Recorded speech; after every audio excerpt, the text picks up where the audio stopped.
Olá pessoal, tudo bem? Neste vídeo nós vamos fazer uma implementação no R de um exemplo da metodologia de superfície de resposta. Então é um artigo que eu já tenho trabalhado com vocês, eu trabalhei no fatorial 2 elevado a 3 e no fatorial com pontos centrais, de determinação de conteúdo sólido de cobre em amostras de água, tá ok? Então tem dois fatores, pH e vazão, e a resposta é o sinal analítico resultante das medições de altura de pico instrumental. E esse sinal foi normalizado com máximo em 100 e os demais obtidos de forma percentual em relação a esse máximo, tranquilo? Então olha só, eu vou utilizar muito agora esse pacote aqui, que é o pacote RSM, que é um pacote, carregar aqui, ó, de autoria do professor Lenf para a metodologia de superfície de resposta. Então ele tem um artigo referência e todos os pacotes do R aí tem uma documentação. Se você procurar o nome do pacote no Google, você encontra facilmente, beleza? Essa documentação e às vezes até umas páginas com tutoriais, dependendo aí do autor do artigo. Então é o seguinte, nesse pacote aqui, o comando ccd é o comando para criar um planejamento composto central. Então vamos lá, eu já deixei adiantado aqui. Nesse primeiro argumento bases, eu vou colocar aqui o modelo, nesse caso são dois fatores apenas, tá? Número de pontos centrais, eu vou colocar aqui, ó, 0 pontos centrais na parte fatorial e 3 no final, ou na parte axial, tranquilo? No futuro eu vejo com vocês aí, quando a gente coloca pontos centrais nas duas porções, que aí a gente teria que blocar o planejamento, tá? Alfa tem várias opções. Se você ver aqui, o help desse comando pode ser ortogonal, rotacionável, esférico ou nas faces. Nas faces, se eu colocar faces ou então 1, dá o mesmo resultado. Vou colocar aqui, ó, rotatable,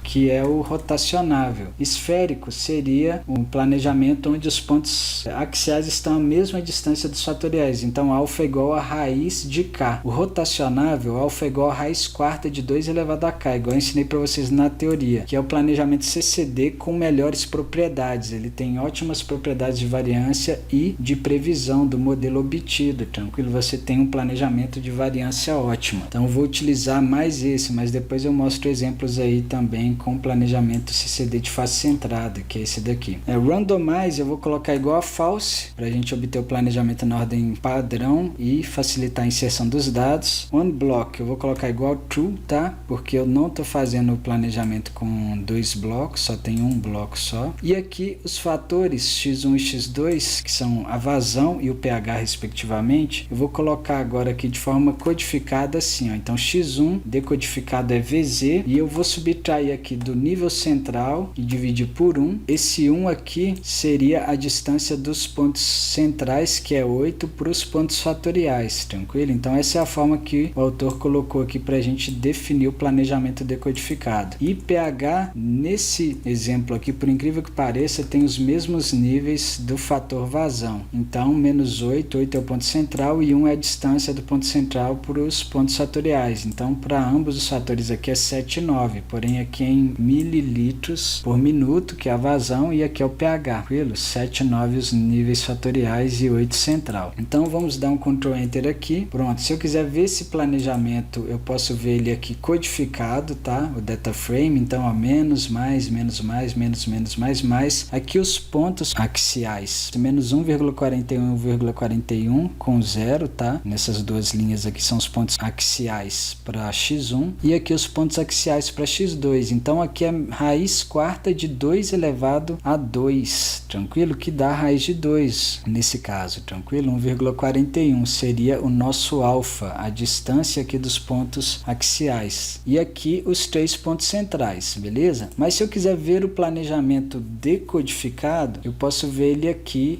observando ele aqui no console. Mas primeiro eu vou adicionar a resposta. Então aqui está a resposta, tem 4 pontos fatoriais, 4 axiais e 3 centrais, tá? Então Ctrl Enter, aqui eu adiciono a resposta ao planejamento e aqui embaixo eu vejo o planejamento, ó. Então tá aqui decodificado. Então percebam que os níveis axiais vão para além dos níveis fatoriais, ó, 7 e 9 na unidade original e axiais 6,58 e 9,41, tá ok? Então ele faz esse trabalho pra gente aí, de colocar na escala das unidades originais aquilo que seria menos 1,41 e 1,41 codificado, beleza? Então aqui vazão e aqui pH e a resposta. Beleza, agora a modelagem. Então vamos lá, modelagem eu deixei adiantado, mas eu vou fazer com vocês. Y em função de um modelo de segunda ordem de x1 e x2. Então esse aí é o nosso modelo. E θ igual a CCD1, tranquilo? Então olha só, SO aqui significa Second Order, modelo de segunda ordem, beleza? Vou dar um Enter aqui e Summary LM1, que é o nome que nós demos aqui para o modelo, nós vemos aqui o nosso modelo linear. Só que eu tenho uma opção mais completa no pacote RSM, mas enfim, aqui a gente vê que os dois termos quadráticos foram significativos, a x1 ao quadrado, x2 ao quadrado, a interação não foi, e o termo x2 linear foi significativo. O ajuste foi de 83,52%, considerando o R ao quadrado ajustado, tá? Que é uma medida mais honesta aí. Então vamos tentar melhorar esse ajuste daqui a pouco, removendo a interação, mas antes disso, nós vamos fazer o seguinte, ó. Eu tenho esse comando RSM e posso entrar com a mesma sintaxe que eu entro aqui no modelo linear, com a função LM, e vou obter uma análise mais completa, tá? Então, Ctrl Enter e Summary, RSM1 é o nome que eu dei aqui. Vocês vão ver aqui que eu vou ter o modelo da mesma forma que nós vimos ali, tá?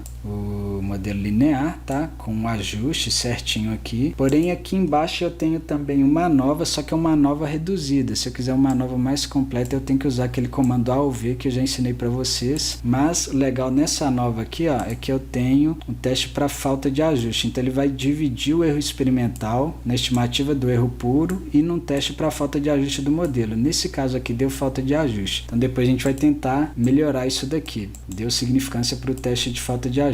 Vou tentar reduzir o modelo para ver se melhora isso. E o que é interessante no pacote RSM do Lenf? Que ele já dá para a gente o ponto estacionário. Então ele já faz aquela derivada do modelo em relação a x igual a 0 e resolve para x. E obtém os níveis aqui de x1 e x2, nesse caso do ponto de inflexão ou do ponto estacionário. Então aqui seria o ponto estacionário codificado, tá? Entre menos alfa e alfa, dentro ali da região experimental codificada. E aqui seria o ponto estacionário nas unidades originais, ó. Então 8,12 a vazão em ml por minuto e 8,37 o pH, beleza? E tem mais, o pacote, além de nos dar as condições de otimalidade de primeira ordem, que é a determinação aqui do ponto estacionário, nos dá também a análise canônica ou condições de otimalidade de segunda ordem, que é a análise dos autovalores. Então você faz a decomposição em valores singulares ou diagonalização daquela matriz B e a partir do sinal dos autovalores aqui eu sei se minha superfície de resposta tem ponto de mínimo ou de máximo. Nesse caso, como os autovalores são negativos, a matriz B, que é a matriz que tem os coeficientes de segunda ordem, puros e mistos, é uma matriz negativa definida. A superfície de resposta, o modelo quadrático, tem convexidade para baixo e o ponto estacionário, o ponto de inflexão, é um ponto de máximo, então é um ponto que maximiza a função. Então nesse caso, como eu quero maximizar, quero obter o máximo sinal analítico relativo para remover o máximo de cobre possível da minha amostra de água ali, então nesse ponto aqui eu maximizo a minha resposta, tá ok? Com essas condições aqui de vazão e de pH, beleza? Aqui são os autovetores, que não é muito importante para a gente, ele dá para a gente os vetores de acordo com a inclinação da nossa superfície de resposta, beleza? E com a diagonalização a gente gira isso, fazendo ela ficar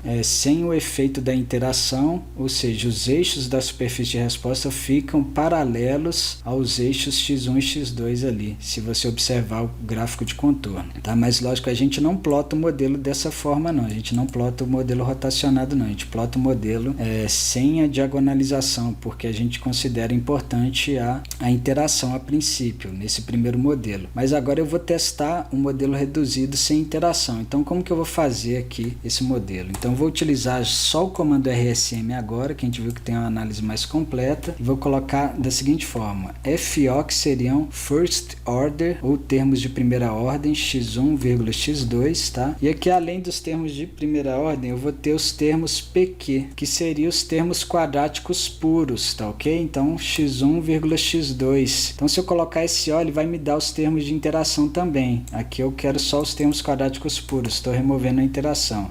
data igual a ccd1, beleza? Ctrl Enter, Summary, agora eu tenho um modelo sem o termo de interação, o nosso ajuste melhorou um pouco, tá ok? Infelizmente aqui a questão da falta de ajuste não melhorou, tá? Eu disse que ia tentar melhorar, na verdade o p-valor aumentou um pouco, mas não foi suficiente, é um modelo que ainda tem um pouco de falta de ajuste, né? Então talvez seria interessante repetir alguns experimentos para tentar melhorar isso, mas enfim. Nesse modelo aqui, o ponto estacionário codificado mudou um pouquinho, tá? Se você comparar aqui com o ponto estacionário aqui do modelo com interação, você vai ver que tem uma pequena diferença, 8,10, 8,36, a diferença é muito pequena, mas tem uma diferença, tá ok? E aqui a autoanálise, a decomposição em valores singulares ou diagonalização, você vai ver que nesse caso não faz muito sentido, ele vai obter aqui como autovalores os mesmos valores dos coeficientes quadráticos da matriz B, porque aqui já é diagonal, você não considerou os termos de interação da sua matriz B,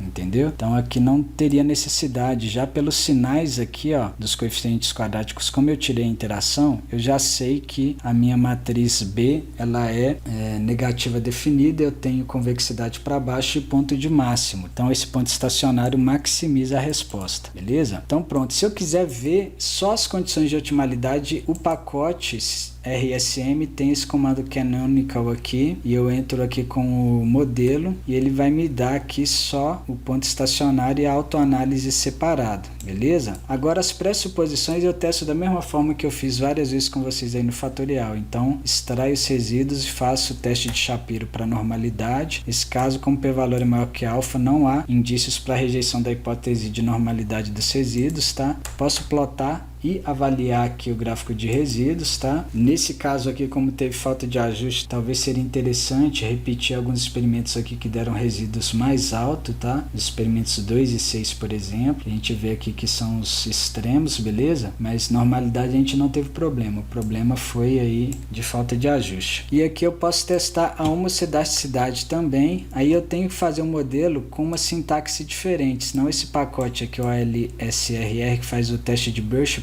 ele não reconhece, tá ok? Então eu entrei aqui com os termos lineares e os termos quadráticos com essa sintaxe, tá? Nós não temos problema aí de heterocidasticidade, então a gente tem homocidasticidade considerando cada termo do nosso modelo aí e também de forma simultânea, tá bom? E agora tem alguns gráficos aqui que eu vou mostrar para vocês, ó. Eu coloquei par aqui voltando para um painel apenas, tranquilo? Para ele plotar os gráficos separados, porque toda vez que eu faço isso daqui, se eu não voltar, ele sempre vai plotar aqui 4 gráficos em um, beleza? E aqui eu fiz o gráfico de contorno com essa função aqui, que é bem mais simples que aquela que eu estava utilizando do pacote ggplot 2, só que é um gráfico mais simples. Opa, esqueci de rodar essa linha aqui, eu falei com vocês, mas eu não rodei.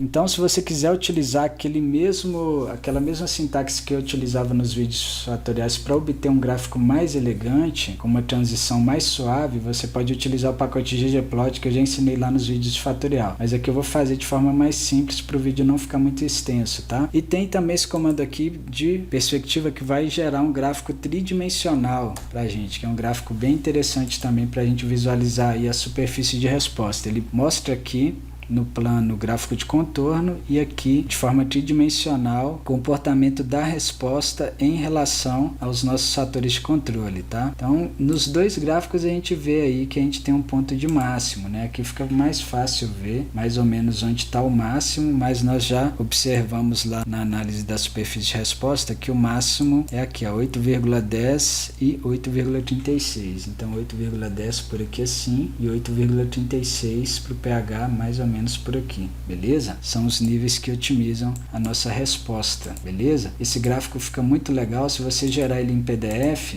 a resolução de qualquer gráfico do R fica bem legal, é só ajustar os tamanhos aqui, vou colocar aqui um rplot 4 para não sobrescrever outros que eu tinha feito antes, mais cedo, olha só, fica muito bom, você der zoom não perde resolução, Beleza, para finalizar, se você quiser, você pode obter mais resultados aqui do pacote RSM. Então, por exemplo, se eu quiser obter a matriz B, o último modelo que a gente considerou foi o RSM2, que é o sem interação. Se você colocar um cifrão, você tem vários resultados. Então, eu tenho o vetor B, que é o vetor de coeficientes lineares, tá? Que é 2,13 e 7,08. E RSM2, cifrão B maiúsculo, eu tenho a matriz B. Então, se você quiser ver aqui embaixo, vou colocar aqui, ó, B minúsculo os coeficientes lineares, B maiúsculo, a nossa matriz B, que nesse caso já é diagonal, não tem o termo de interação, beleza? E o ponto estacionário eu posso obter utilizando o comando canonical, do pacote eu já mostrei para vocês aqui, mas se você quiser separar ele aqui, ó, você vem com o comando, coloca o modelo aqui e cifrão, só coloca XS aqui, e aí você tem o ponto estacionário, que aí você pode usar ele para fazer mais contas se você quiser, ou então faz aquela continha que eu ensinei para vocês, ó, menos 0,5 menos meio da inversa de B, que aqui no R eu faço a inversa com o comando solve, tá? Multiplicado, então multiplicação matricial é porcento, asterisco porcento, vezes o vetor B minúsculo. Ctrl Enter, pronto, tá aí, ó, o mesmo resultado que eu obtive de forma automática aqui em cima, tranquilo? Decomposição em valores singulares. O R já tem um comando que é o comando eigen, e eu coloco aqui dentro a matriz B, ele faz aquela decomposição pra gente. Aqui nesse caso não precisou, porque já é uma matriz diagonal, tá? Para estudos futuros de vocês aí, caso seja necessário, você pode fazer dessa forma. Então, com o comando aqui do pacote RSM, eu entrando com esse resultado aqui, eu vejo só os autovalores, beleza? E a previsão eu posso fazer também de forma normal com o modelo RSM2, e eu coloco new data aqui dentro de um data frame com os níveis de x1 e x2 que eu tenho interesse aqui. Nesse caso eu vou fazer aqui, ó, para XS, que é o ponto estacionário, tá? Então XS1 seria o nível estacionário para o fator x1 e XS2 seria o nível aqui do ponto estacionário para o fator x2. Ctrl Enter. Aqui eu tenho o valor previsto da resposta, tá? Em percentual deu um valor mais alto do que os valores experimentais, tranquilo? Do sinal analítico ali. Então é isso, pessoal, por hoje. Eu fiz com vocês aí um exemplo de superfície de resposta. Nesse vídeo nós vimos a modelagem e também a otimização, considerando aí não somente a obtenção do ponto estacionário, mas também as condições de otimalidade de segunda ordem, que nesse caso garantiram que nós temos um ponto de máximo, um modelo com convexidade para baixo, portanto ponto de inflexão ou ponto estacionário sendo um ponto que maximiza a função, tá ok? Então se você gostou desse vídeo, se inscreva no nosso canal, deixe seu like e ative as notificações. Muito obrigado!